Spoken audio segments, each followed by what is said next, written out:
welcome. Thanks for coming.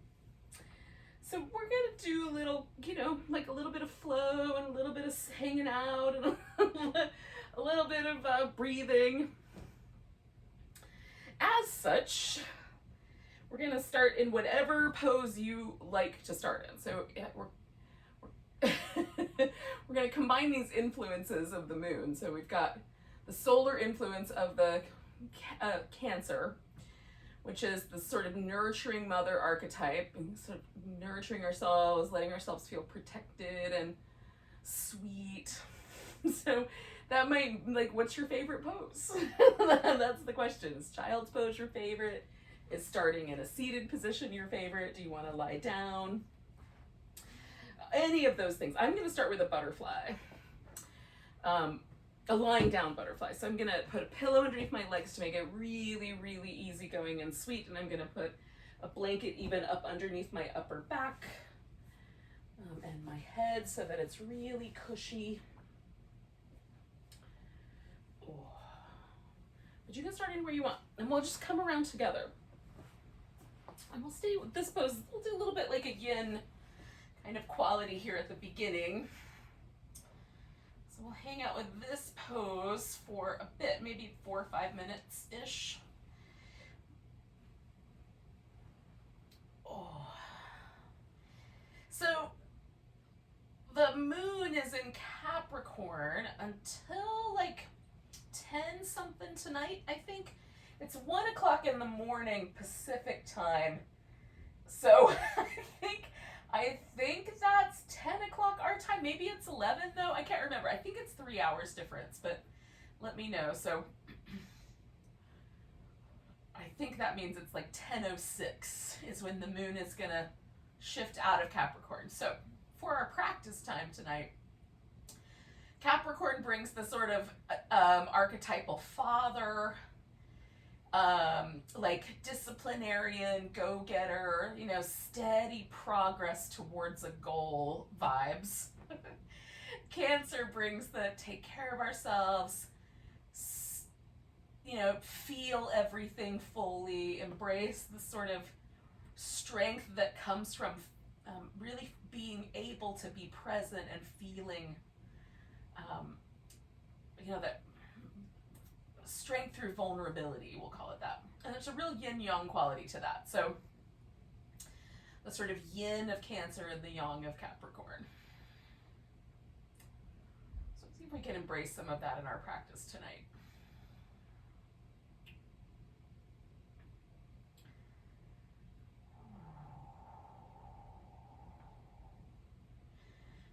Hang out with this pose that I've created that's really soft and lush. Maybe this is more like restorative than anything, frankly.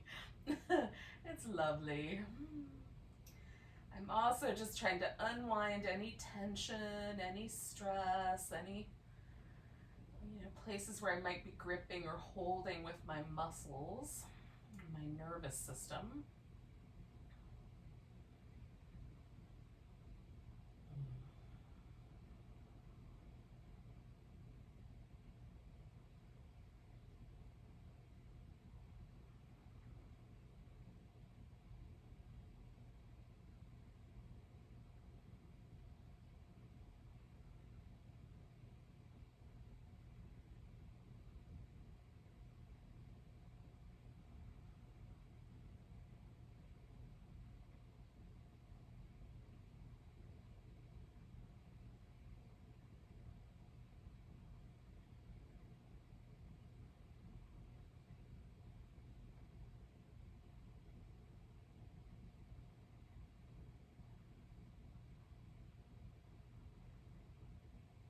Now there's 2 mudras that I'm working with right now, and I might be working with these mudras for some time. I've been working with this first idea of the mudra for like probably 3 or 4 months now. It just felt like something that is appropriate, and I'll share it with you, the kind of idea here. And then later I'll share the other mudra, but and then you can just decide for yourself. Mudras are interesting.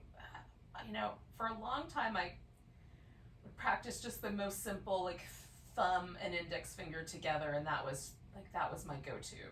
or the middle finger and the thumb, or the ring finger and the thumb.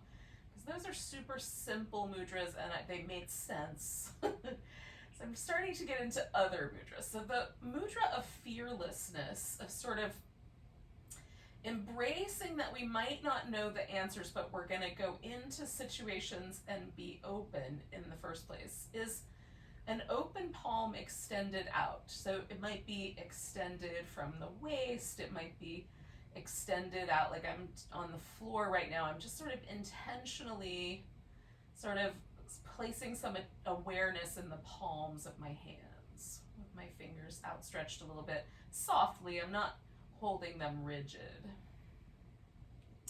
Sometimes I like doing this mudra lying down like this, where the elbows are on the floor and the palms face the ceiling.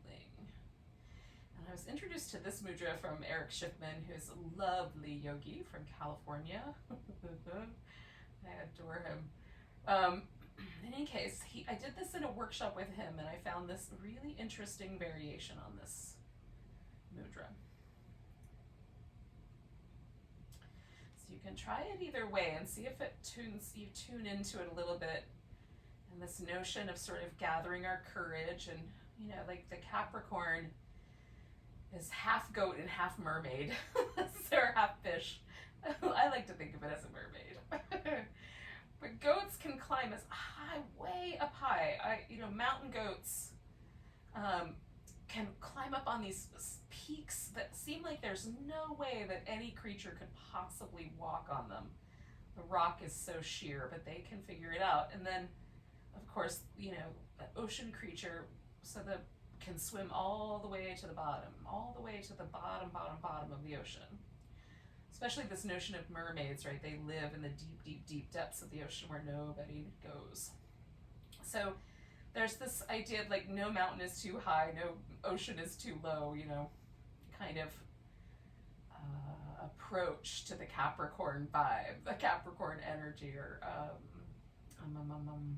archetype. Is no matter what obstacles are thrown in my path, no matter what obstacles I put in my own path, I will find a way around, through, over, or under them.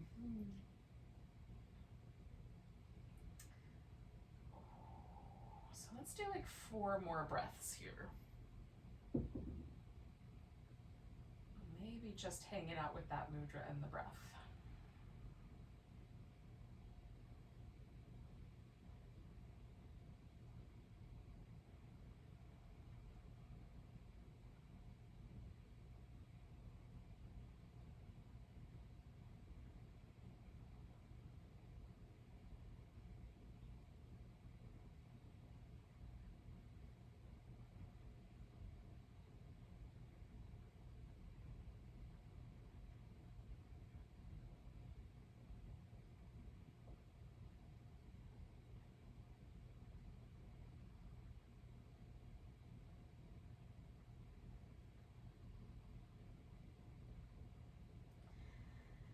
So I'm going to start my journey away from my favorite pose here by just changing the legs. Now, depending on the pose that you're doing, it might be different. If you did a child's pose, you might let yourself sort of roll over to your side or stretch out onto the belly or whatever seems appropriate.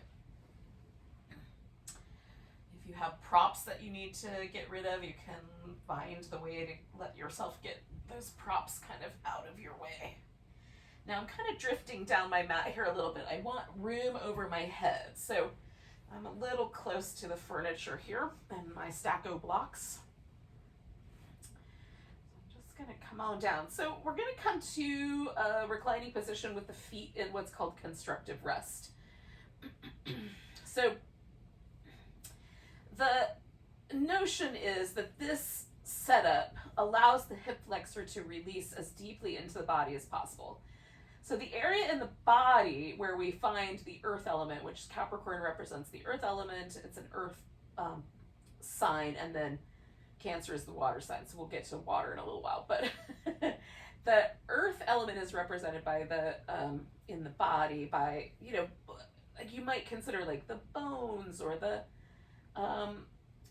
feet or even the legs as earth element. And then in the Chinese medical way of thinking about things, of course, there are acupuncture meridians that have an earth or a fire or a water or an wood or a metal element. So the earth element in the Chinese system is represented by the stomach and spleen, and those the acupuncture points for that start at the top of the foot, between the toes, come up the front of the shin, up the front of the thigh, through the hip flexor area, so in this kind of front pocket, internal hip rotator sort of area, and then, where that little pocket in your jeans is that, maybe they don't put that there anymore, but in any case, and then it sort of disappears where the rib cage begins and comes back out around the front of the chest, all the way around the mouth, and a little bit in the throat and the neck. So we've got mostly a kind of, we can compress the hip area or we can open the hip area. We can compress or create tension around the mouth, or we can relax and open the mouth. We can create a little bit of compression between the collarbones, or we can open up the space between the collarbones. In either case, we're going to play with these acupuncture points. We're playing with them in a much more broad scope than, of course, acupuncture would. It's the same connective tissue, though. They put a needle in, it goes into the superficial fascia right underneath the skin, and then they kind of play with the needle. They twist it back and forth the way you kind of twist a fork in spaghetti. So it sort of pulls on the fascia in a particular space. So we're not doing it that fine-tuned. We're just pulling on the fascia in general. But that's what we're up to. So we're going to kind of work with relaxing our hip flexors tonight. Again, this plays to both of these two elements. So relaxing the hip flexors is something we can do to protect, nurture, and care for ourselves, because often we carry tension here that's related to stress.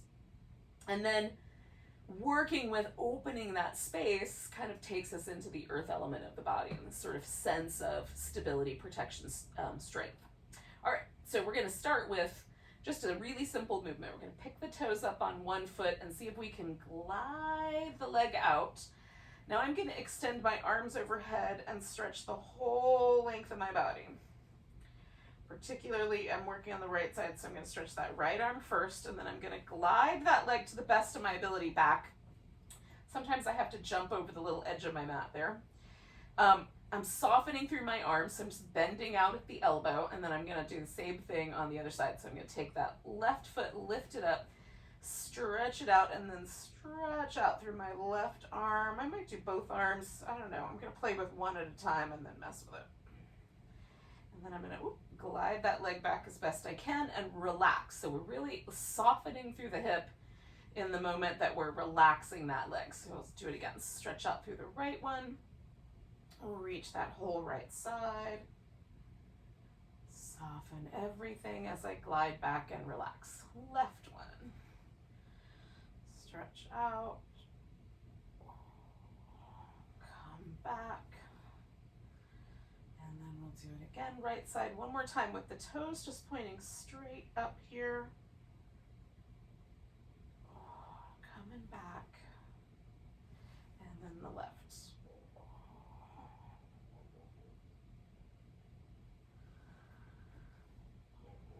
Do a little external rotation. So I'm going to stretch out through my right leg, and then I'm going to rotate it externally. I'm going to take my arm and reach it out, like maybe out to the side, maybe diagonal. I'm going to play with it and see what I like diagonal. So I'm going to go with that. So rotate and stretch, and then I'm going to bring that all back. Stretch out the left side, rotate it externally. Stretch out through the leg and the arm a little bit. And then I'm going to bring it back. Right side again. Externally rotate and stretch. Coming back. Left side, stretch out, externally rotate, reach.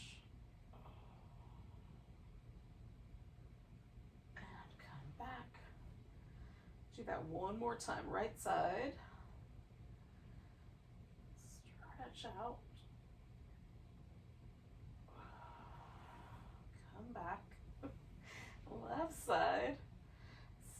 stretch out.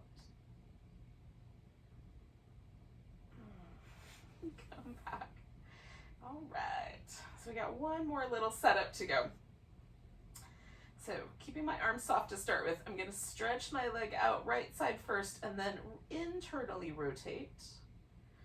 And I'm gonna just gently kind of almost banana shape myself, just a little bear's hint of a side bend there on the inside. Come back to the center, draw that leg back. Left side goes out. I'm going to internally rotate, add that little bit of a side bend in this upper part of my body. Stretch out. And then I'm going to come back. All right, I'm going to do that twice more on each side. So right side goes out, internally rotate and lengthen. Coming on back. I'm trying to do a big inhale once I get where I'm going, and I'm stretching into that.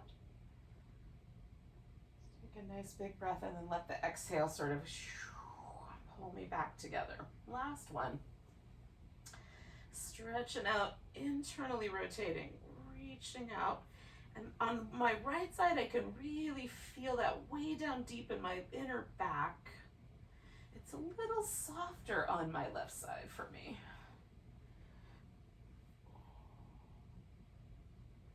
If there's just, some more sensitive tissue in the way, or it's just tighter on that side.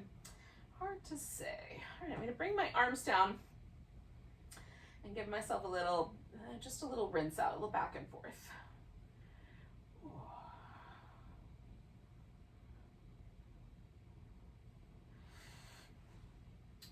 Now,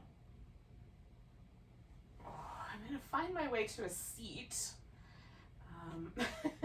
It's probably going to take a moment, but I will eventually get there. So I'll invite you to that when you feel like you're ready to get there.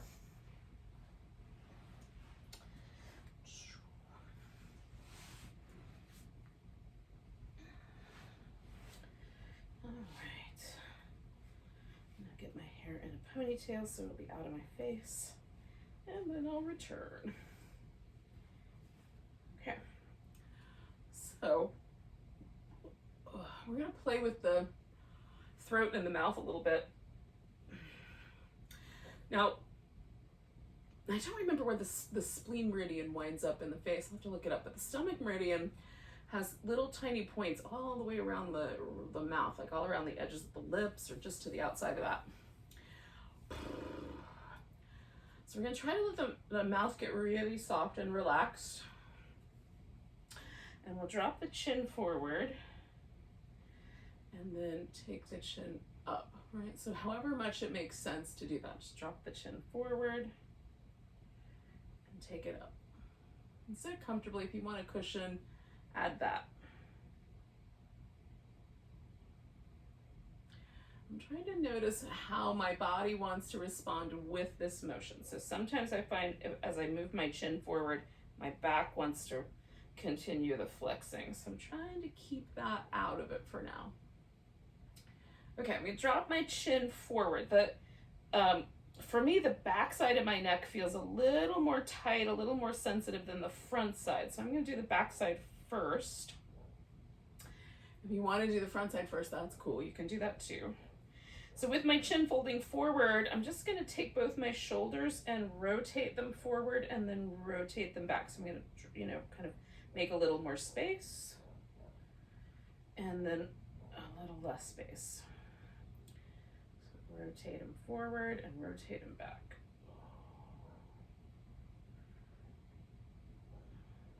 I'm going to take my head all the way up and back and repeat that action. Rotate forward and back.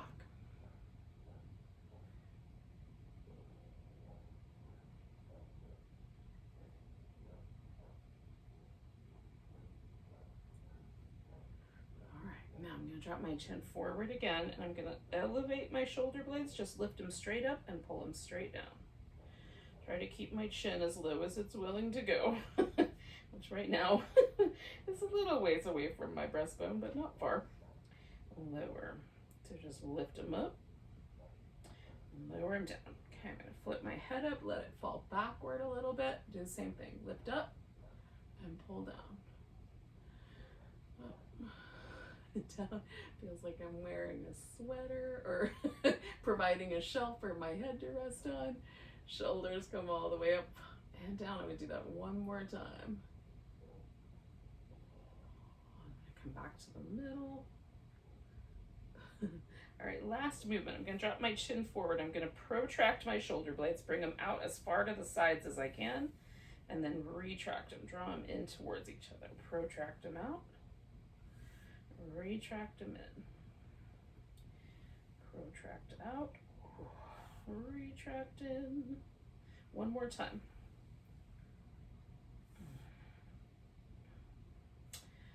Let my head come up and go backwards. Same motion. Protract and retract. And depending on where my head is, there's slightly different relationship to the way these feel.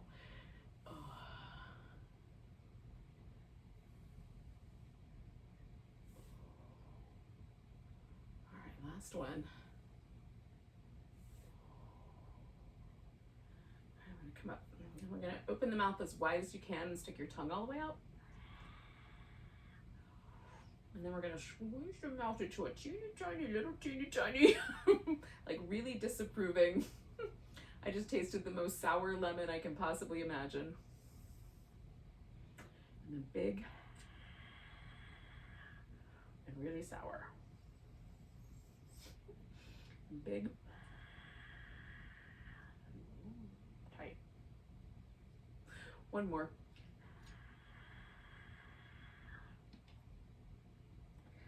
Now, years ago, I taught a hatha yoga class in the far, far western part of Midlothian, at this little studio, and they did an experiment, and I was privy to the stuff that they did. So here was the experiment.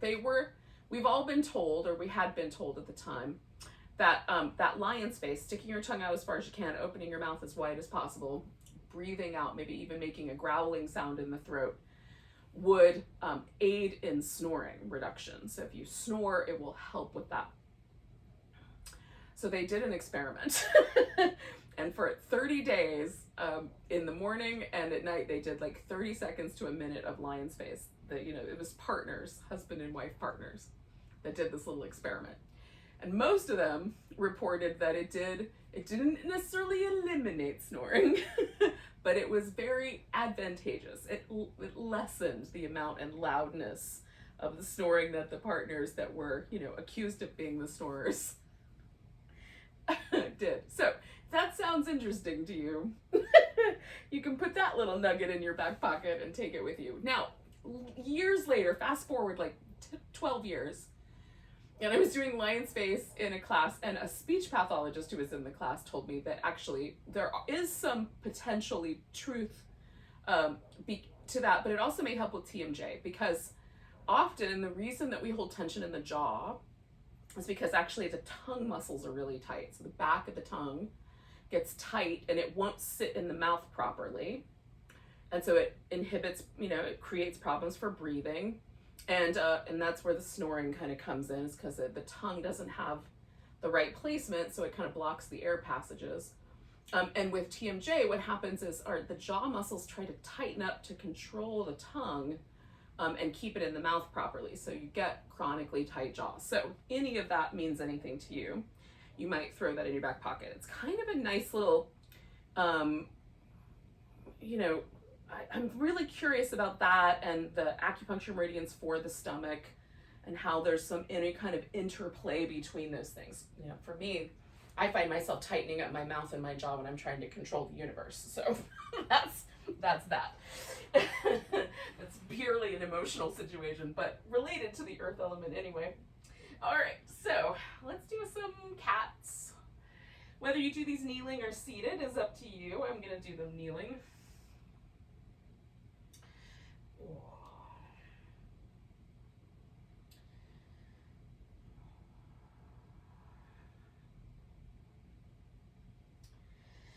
Bring one leg forward. So if it would be helpful, pad up the surface of the floor, I'm going to move back and forth. So I'm going to go backwards and forwards over my knee. And the thing that makes that comfortable for me is to keep my heel kind of pulling up a little bit towards my knee so that the kneecap is held really firmly in place. If I leave my shin on the ground, then my kneecap moves around as I roll over it, and that's not comfortable. So you can also just hold steady. You don't have to do the movement if that's not helpful for you. So I'm going to do these little flowy things. So we'll do some flowing back and forth here in a kneeling position. We'll do a little flowing back and forth with a few standing poses. And again, if holding steady would be better, go for that. All right, I'm gonna come forward into the lunge and pause. Now, if you want, you can evoke that sort of moon crescent. Instead, I'm gonna come back to this mudra and let one hand sort of rest on my thigh with the palm up and just see where that takes me tonight.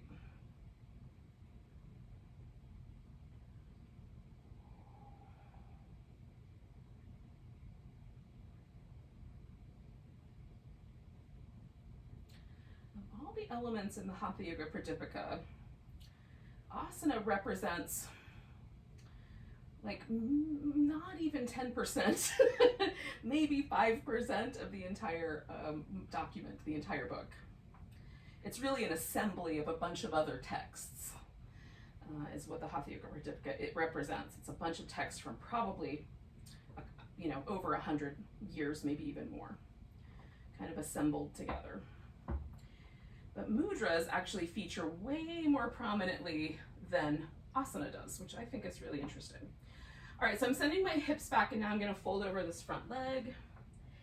If you have a notion to stretch a little more, or whatever feels interesting, you can drift the front foot forward. You can even drift the front foot forward until you're in Hanumanasana, the full front to back splits, if that's appropriate for your joints and or other tissue. For me, like as soon as I feel something, I'm like, that's good, we're good. Let's pause there.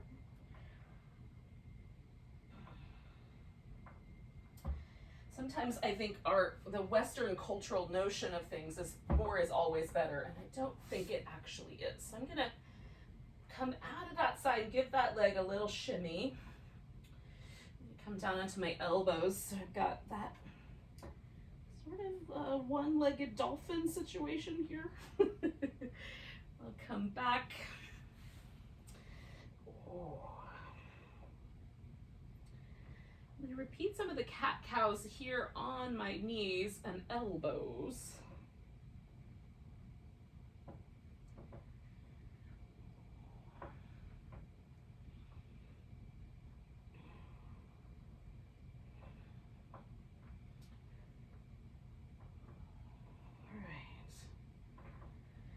Bring myself back and do the left side lunge. Kind of move forward and back a bit.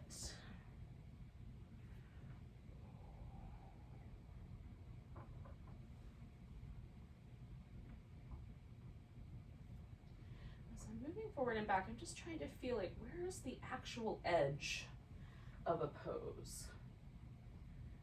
The point where I feel it, and then maybe I drift into my more habitual holding zone and see if they're the same. Sometimes they're not.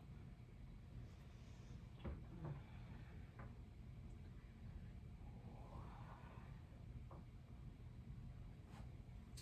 right, I'm going to come to my lunge.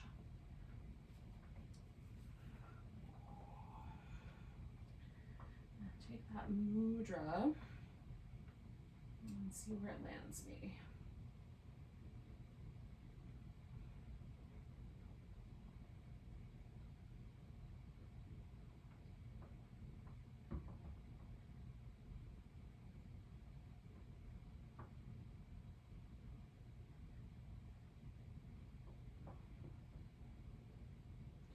So one of the things I'm curious about with mudras too, that I'm sort of experimenting with, is Is there a difference between doing a mudra with the right hand versus the left?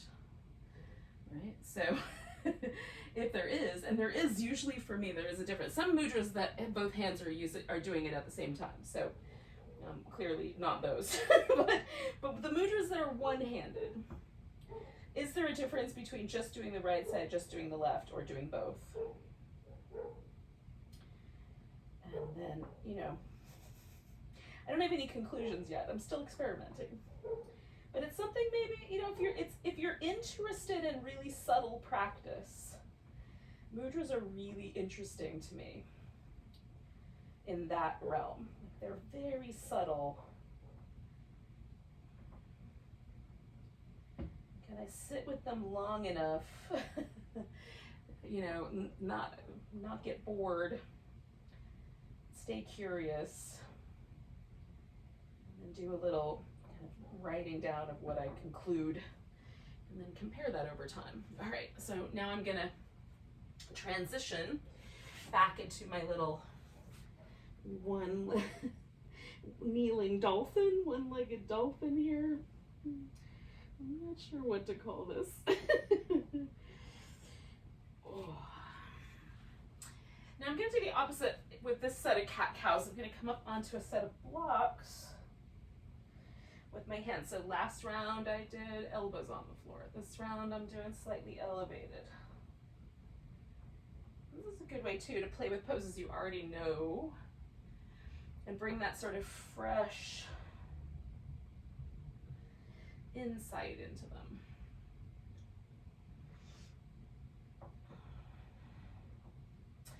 Now we're going to get onto our feet in one way or another. So whether that is just get on your feet, or you want to do a little child's pose first.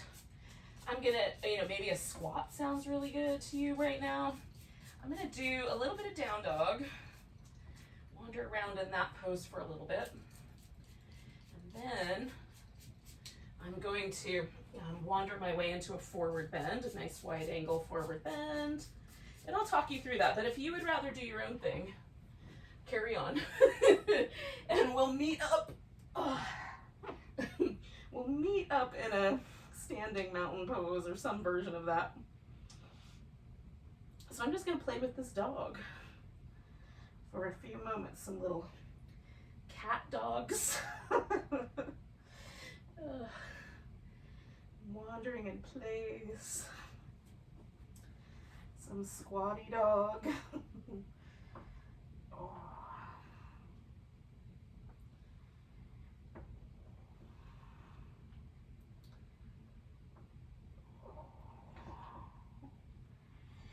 Alright, this is where I start to kind of wander back. So all my weight's in my legs.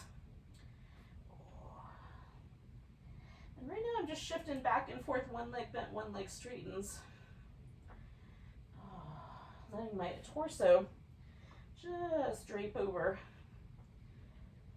But now I'm going to pause in the center and move my torso instead. So I'm going to stretch myself over to the left and over to the right and keep the legs steady. I'm going to do that one more time on either side.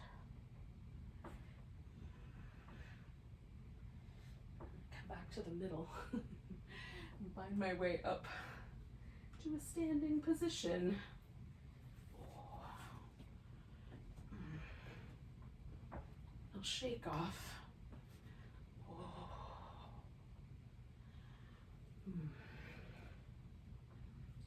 right.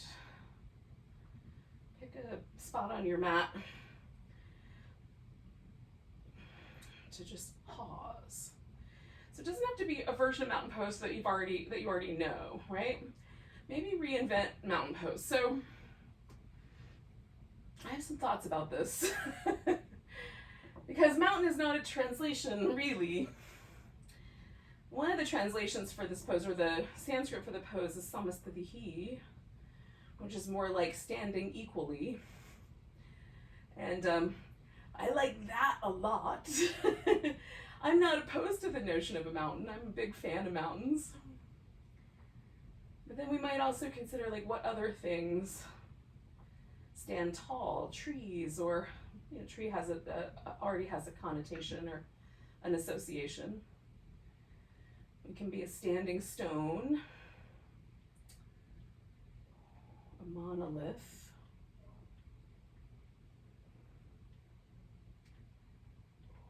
but I really, keep circling back around to this notion of standing equally.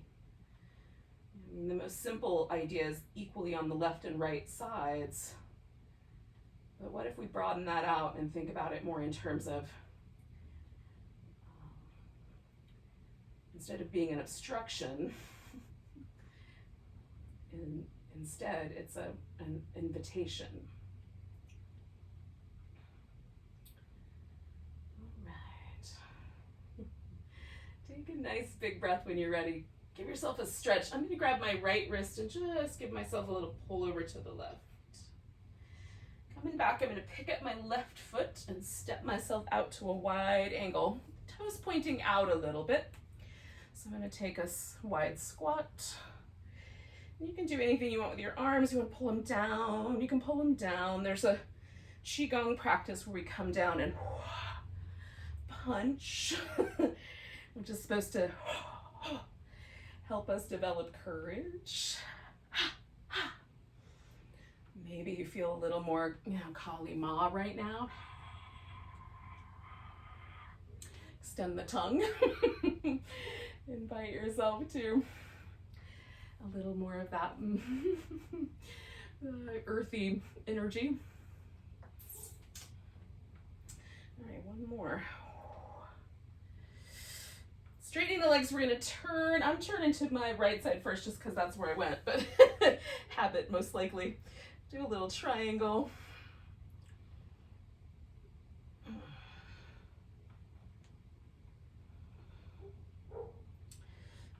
Bend that knee and swing myself to the center. Find a wide angle. I'm going to move my feet a little more parallel now. I'm going to sort of imagine that my back can make a wave. I'll dive in and then wave up. So as I dive in, my head's the last thing. As I wave up, head's the last thing, right?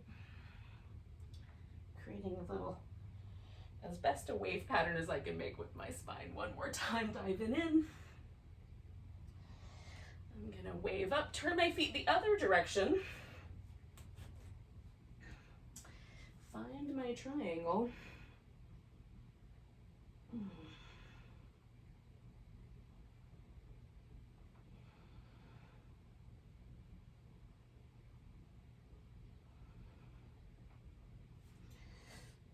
Back up, turning my toes out a bit, finding that wide squat.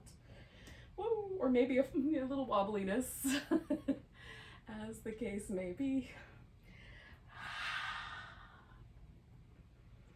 All right, one more. Now I'm going to turn towards the back of my mat. My mat's a circle, but you get the notion. I'm going to step forward, grab my left wrist, get a little stretch over to the right. Come back and find that equal standing / mountain / Stonehenge or something like that. Some kind of storytelling pose.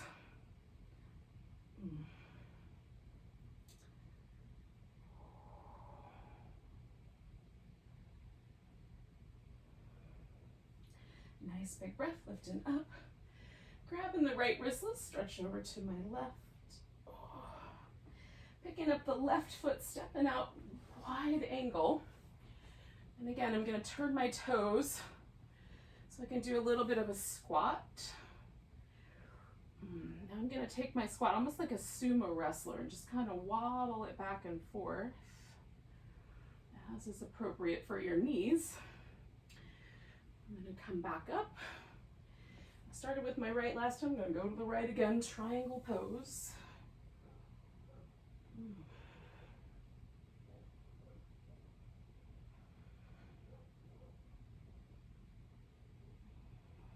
One more breath.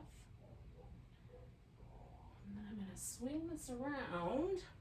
Now I'm going to leave my feet a little turned out, and I'm going to even widen them a notch. So again, I can do this kind of drapey half squat. Now you can make this half squat much lower. You can bring your hip almost down to your heel if you like. If you and your knees will get along.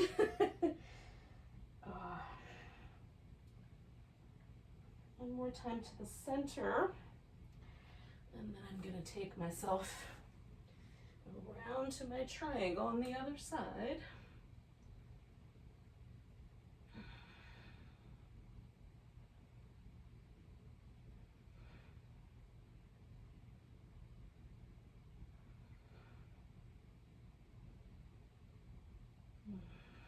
One more breath. Coming back to my wide squat. Little sumo wrestler version, just a little back and forth.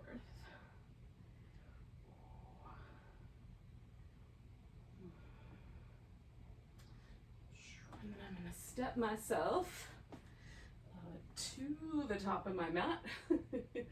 Grab my left wrist, give myself a little stretch over to the right. And then find my way back to my equity pose, equality pose. So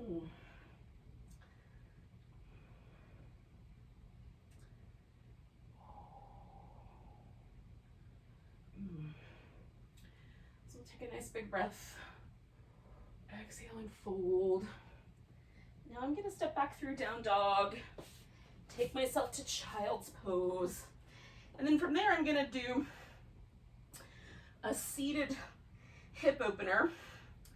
Kind of like the, well, fire logs or double pigeon or cow face, whatever you want to call that. That's what I'm going to do. If you would prefer to do a regular pigeon or a reclining pigeon or some other thing with your hips, you can do that instead.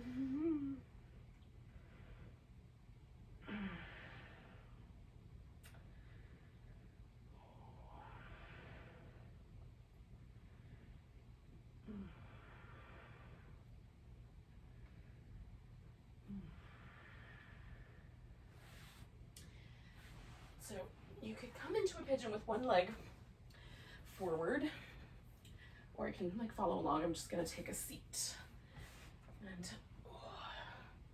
we're going to take a moment to snuggle. So I'm going to do my right leg first. I'm just going to take a little moment to snuggle that. Is it better if I lean back right now? Is it better if I lean forward, sitting straight up? Should I add a twist? Side bend? They're all nice. I'm gonna pause just with sitting upright for now.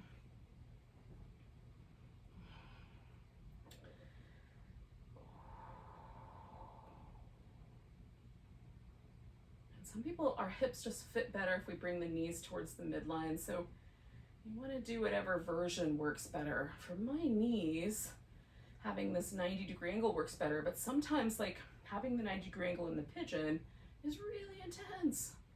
So some days, and since I did the pigeon earlier this morning, I'm just switching it up so I don't do things too much.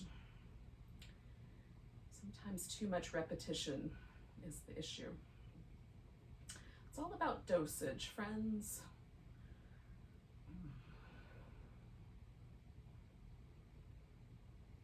So we're gonna pause just to like see if we can sink in a little bit more. Whatever version we're doing, can we soften all the edges of that pose? You might feel like it's helpful to keep a little bit of a connection, like drawing the thighs toward each other or lifting a little bit through the deep low belly.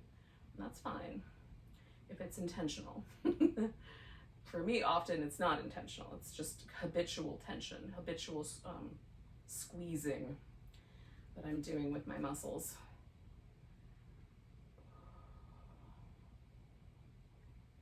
So the practice of softening everything, getting really liquefied, is helpful.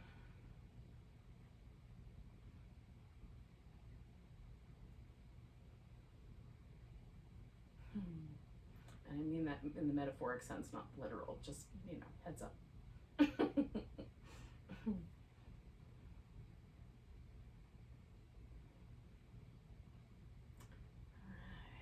Let's stay for another 4 or 5 breaths, about 30 more seconds or so. Unless you're done, but if you're not.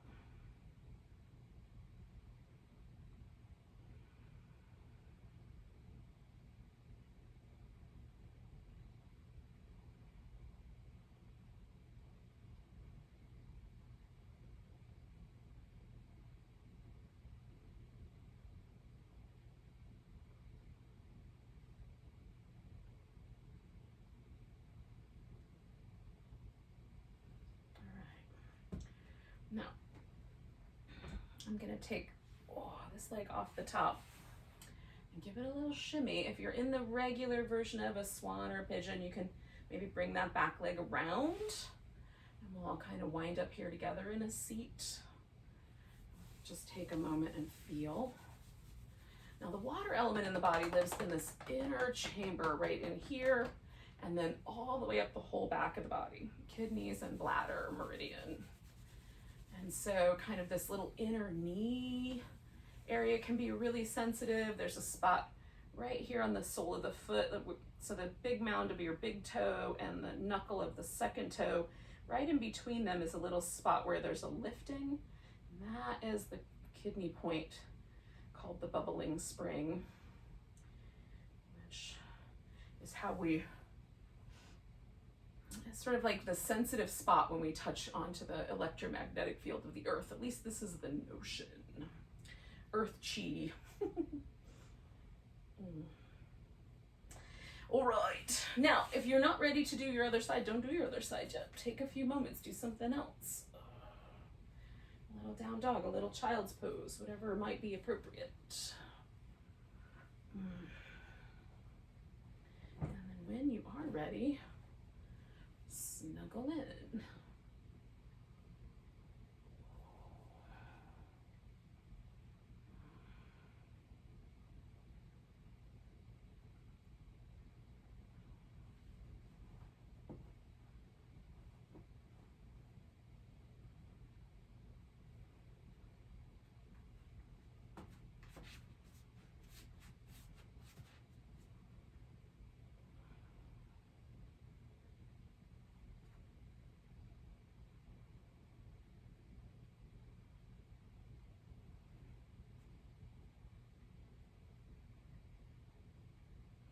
And then maybe soften everything.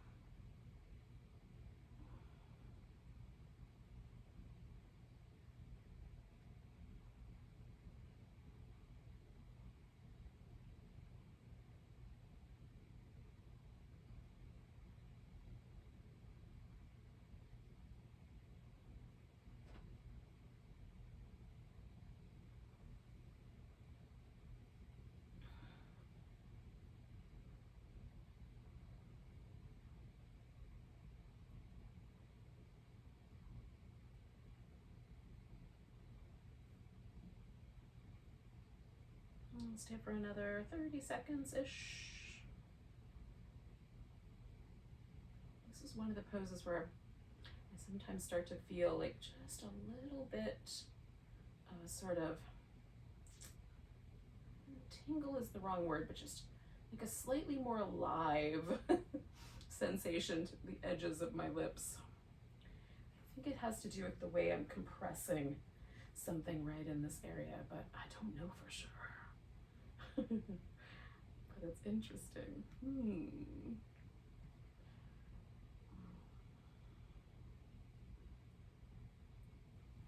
right, I'm gonna lean back. I'm gonna unwind everything. Give everything a little bit of a rinse.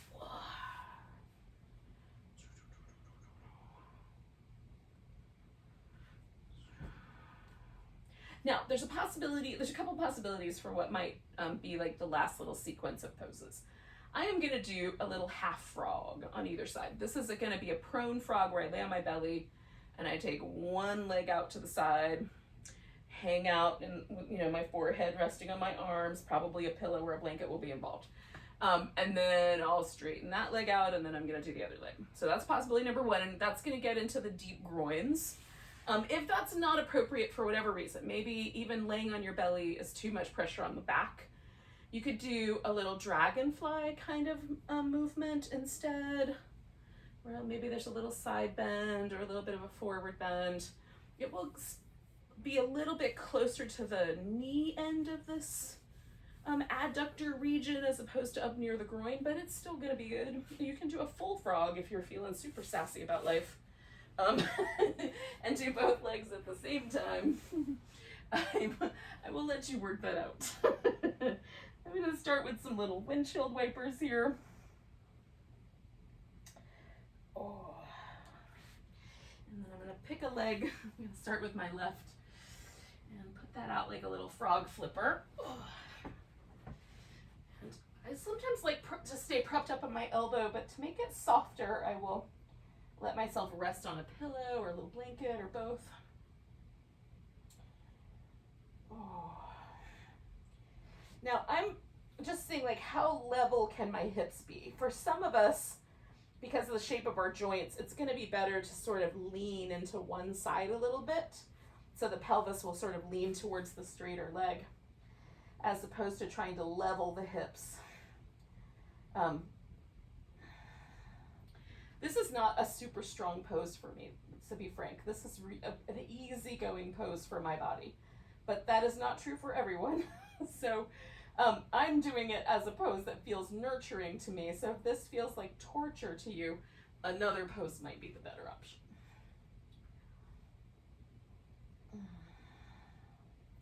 Plus, frogs seem like the perfect animal to be like right in between the earthy Capricorn and the watery Cancer. Somewhere in a mud puddle between the two lives the frog.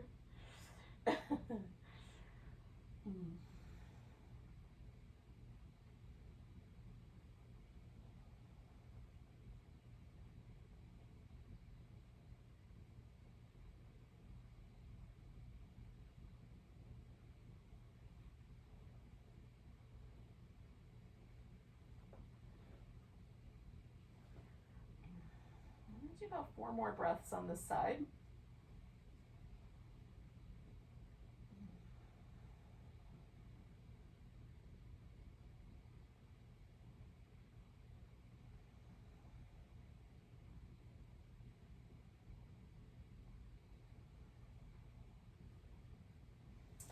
Now to come out of this, I roll all the way to this long leg, stretched out leg, and then unwind the other leg. And even though that was a really mild pose for me in general, oh, the difference between my two hips here is so delicious. So, this is one of those poses that sort of taught me things don't have to be extreme to be super impactful. So when you feel ready for the other side, definitely give yourself whatever time you need, and then do the other side when you're ready.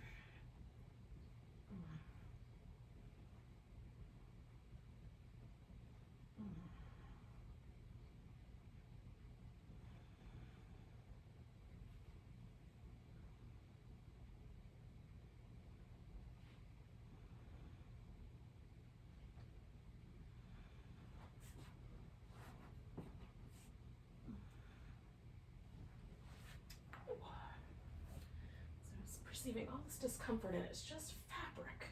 So I'm gonna reset my pose. Don't be afraid to do that.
All right, I'm going to do about 3 more breaths.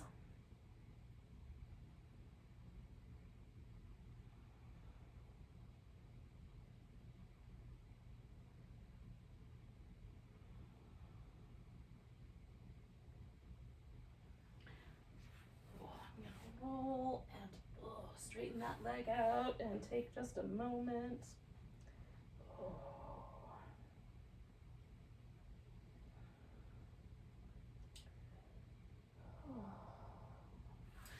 Now, basically, I'm just going to set myself up like I was at the beginning, except without the butterfly.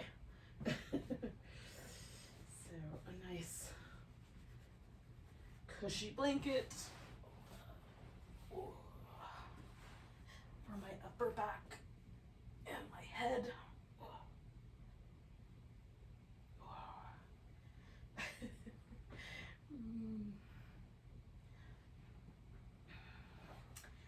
After however much windshield wipers feel really good to me, I'm going to slide this pillow underneath my legs and do some final relaxation here. So I'll invite you to something similar. If you want to put your legs up in a chair, or if you've got the couch nearby and you can throw your legs up that, or maybe you have an empty wall space near you. That's a nice potential relaxation shape also. So I slide my shoulder blades as far out as I can, kind of protract them a little bit so that my upper back feels really broad. It does make my arms drift out. It won't maybe do that to everybody though. But it gives my upper back a chance to really relax, and it helps my shoulders relax a little more deeply. So try that and see if it works for you, and if not, do your thing. Just let go, friends. So imagine the earth like coming up and just holding you. In the same way we were doing this mudra of fearlessness, can we imagine ourselves being held in the palm of the earth? Or lap, whatever, whatever part of the earth you want to hold you. Palm works well for, you know, for me anyway. I like the sense of, you know, being held. So that we can let go completely. We can really settle in.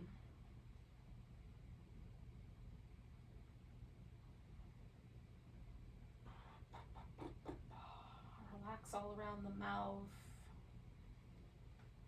and the eyes.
gently. Just notice your breath again. Now you're going to take whatever time is appropriate to come to a seated position. And from there, we'll just do a little final practice, if you're up for it.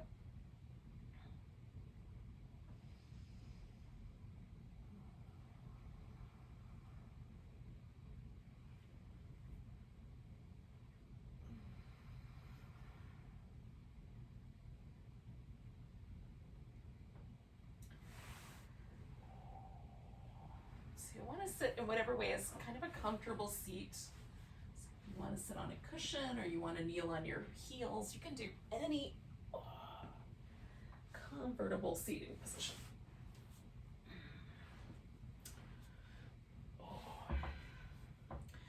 So this is the last mudra that I'm going to introduce, and I think it feels like a mudra that we might collectively, as well as individually, be able to practice over the next few years as things settle and emerge.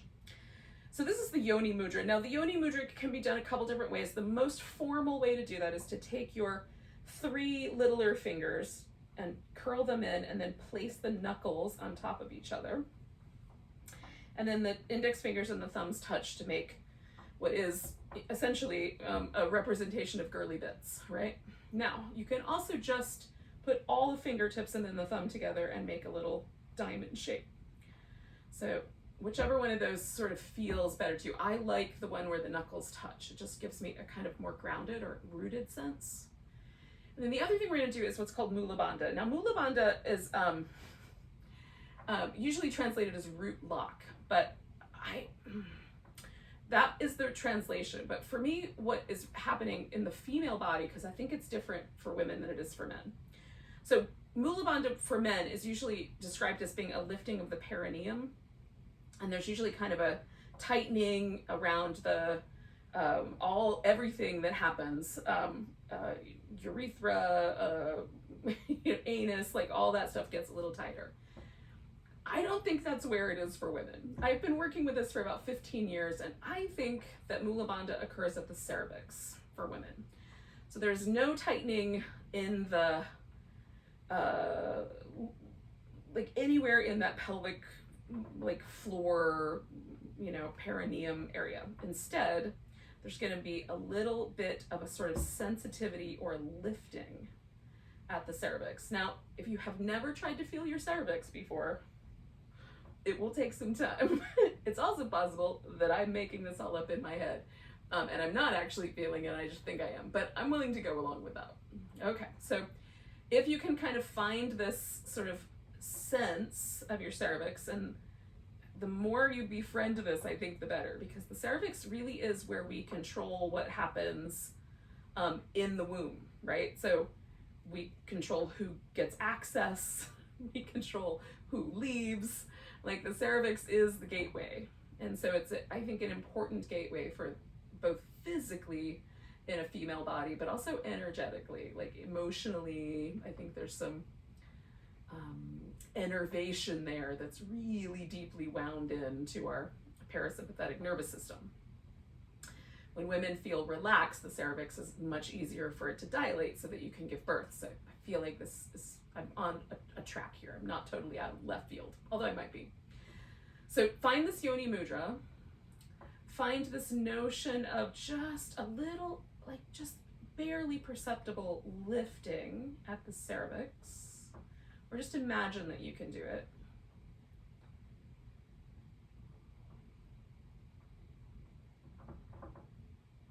And then, if we've experienced trauma or we've experienced times where our sovereignty here was not respected, this maybe can be an opportunity for us to strengthen that relationship.